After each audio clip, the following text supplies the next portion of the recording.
Masa lalu Ryugi akhirnya terungkap. Yuk kita lanjutin lagi review Gozyuger episode ke-14. Episode ini dibuka dengan Shoko yang berubah jadi Boso Red Racer dan langsung mengamuk di kota sambil bawa-bawa pesan soal keselamatan lalu lintas. Tapi cara Shoko untuk menyelamatkan orang-orang justru berbahaya. Tapi si Boso Red Racer ini gue suka sih. Bagaimana pemeran Shoko ini memerankan suaranya itu cocok banget sih.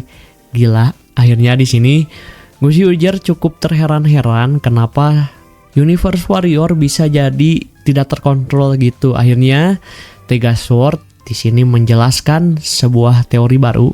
Dia bilang kalau Sentai Ring milik Shoko itu udah corrupted karena emosi pribadinya. Ini pertama kalinya kata Tega Sword ada kasus kayak gini.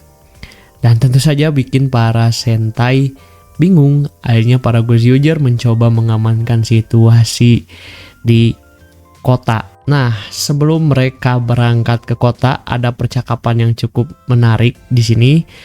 Ryugi di sini menjelaskan tentang masa lalunya ke sesama anggota Gozyuger. Diceritain kalau Ryugi ini kabur dari rumah.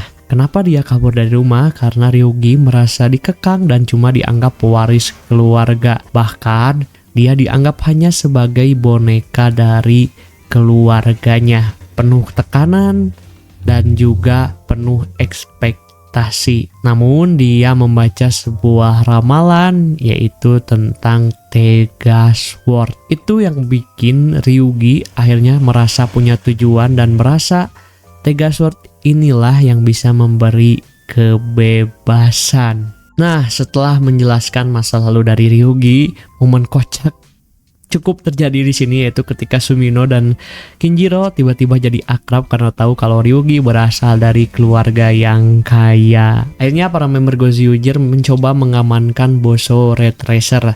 Di sini cukup komedi lah ya, dikejar-kejar dengan Boso Red Racer. Apalagi momen ketika Boso Red Racer itu nendang pesepeda itu kocak banget. Akhirnya di sini mencoba dibawa ke tempat yang lebih aman kayak di daerah pertambangan gitu. Akhirnya di sini Ryugi mencoba menghadapi Shoko sendiri. Di sini terjadi pertarungan antara Gozyu Tyranno melawan Boso Red Racer. Pertarungan yang cukup nice dengan sinematografi yang tentu saja Gozyuger tidak pernah salah. Tapi pertarungan ini bukan hanya sekedar pertarungan, tapi pertarungan mereka berlangsung dramatis dan diselingi dengan kenangan masa kecil mereka. Flashback ketika Ryugi menghibur Shoko kecil dengan mahkota bunga bisa jadi momen yang cukup menyentuh ya di sini. Tentu saja buat Shoko dan jadi alasan kenapa Shoko begitu terobsesi untuk melindungi Ryugi. Akhirnya setelah bertarung, Ryugi berhasil mengembalikan kesadaran Shoko dan memurnikan Car Ranger Ring miliknya. Saat momen Shoko kalah di sini berada di dalam tangkapannya Ryugi, ini tentu saja referensinya ke Car Ranger ya, yaitu antara Red Racer dan juga Zonet. Nah, setelah Shoko berhasil ditenangkan, ini para villain muncul semuanya cuy. Ada Babang Fire Candle, ada Mr. Shining Knife, ada Miss Sweet Cake, dan juga ada Kwon alias Garyudo. Akhirnya pecahlah pertarungan di sini. Fire Candle melawan sang rival yaitu Gozyu Wolf.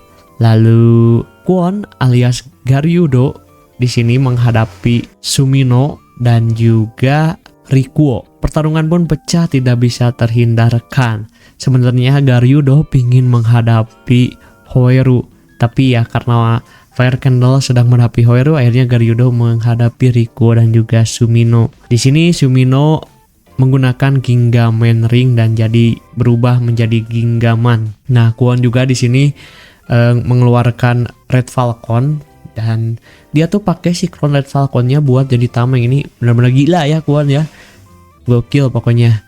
Lalu juga Sweet Cake dan Shining Knife di sini melawan Red Racer dan juga Ryugi. Nah, pertarungan pecah sedemikian rupa. Akhirnya di sini Miss Sweet Cake dan juga Mr. Shining Knife berubah menjadi raksasa dengan kekuatan Love Big Wave. Karena ini dilatar belakangi Sweet Cake yang suka Garyudo tapi dikhianati juga oleh Garyudo. Akhirnya berubah jadi besar. Nah, di sini Ryugi bertarung menggunakan Tega Sword Yellow. Di sini adalah momen bagi Ryugi untuk menunjukkan bagaimana dia menyukai Tega Sword dan apa yang bisa dia ambil dari Tega Sword untuk ditunjukkan kepada Shoko. Akhirnya di sini Ryugi bertarung dengan Tega Sword Yellow menghadapi Mr. Shining Knife dan juga Miss Sweet Cake. Momen ketika Tega Sword manggil nama Ryugi dan mereka bertarung bersama adalah salah satu highlight yang cukup emosional di episode ini, karena Ryugi kan benar-benar hormat banget lah, memuja banget Tega Sword.